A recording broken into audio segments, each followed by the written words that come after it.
Hello, this is Kenny again, and guess what? We are ready for lesson number 1.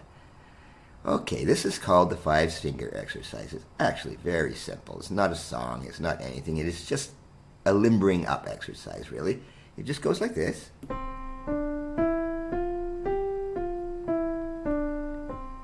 And we're just going to use that to get your fingers used to the notes and exactly where you're supposed to place them. What I am doing, I will show you over here. Next to me is something called the staff. All right, and it just shows all the notes. This is how music is notated. It's pretty simple, actually. But to make it simpler, I made a diagram here. I will show you this. Let's get some birds in the background there. That's okay. But here we go. Now you can see I'm playing a C, D, E, F, G. Okay, very simple. So the exercise, all you want to do is up and down. Slowly. Don't rush it. You don't have to be concert pianist yet. You don't need to do that stuff. You can if you want. But what you really want is to have very loose fingering. You know, loose wrist. You don't want to spread your fingers out like this. Oh, it'd be terrible. You know, you just want to feel comfortable and just make sure you're playing one note at a time. You don't want to hold them all down. That's no good either. One note at a time, up and down, just till you feel comfortable about it.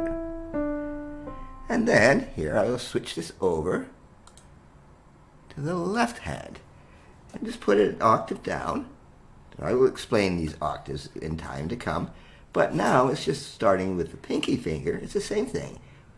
C, D, E, F, G, F, E, D, C. Very simple, and you do that till you're comfortable with it.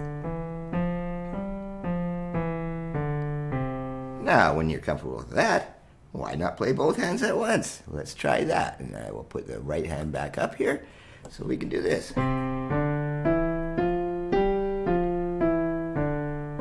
That's all you have to really do until you're comfortable. You can go quicker if you want. Just make sure it's crisp and even. We'll talk about the timing and the actual notes and much more. Well, pretty much in the next theory lesson. Okay, well, one thing I do want to mention about C. Which C am I playing? Well, okay, here's another picture here. All right. This is called middle C here, the one I'm playing with my right hand. And the way you can find it, and the only reason I made this little picture of it, is it's usually right the C closest to where your piano name is, which this case happens to be a Yamaha.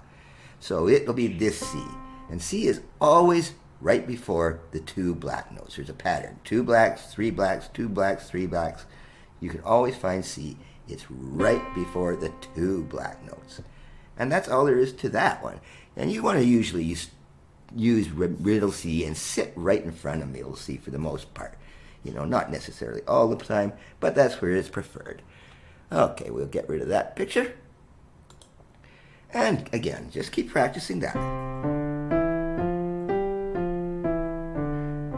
Now, one thing I've mentioned, I do want people to be listening, not just hearing, but listening. So in this exercise, I want you to start on different notes, all right? And experiment with this thing, okay? For example, I'm going to start this one on the D note, the one above C.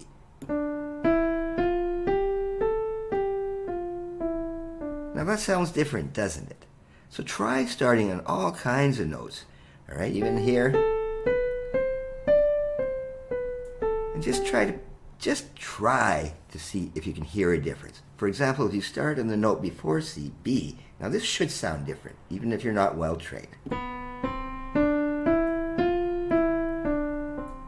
It certainly doesn't sound like the original, does it?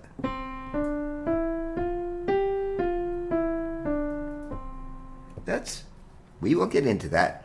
But basically, when you're starting on C, we're in the major scale. And that's what I want you to hear. When you're starting on D, you're in a minor.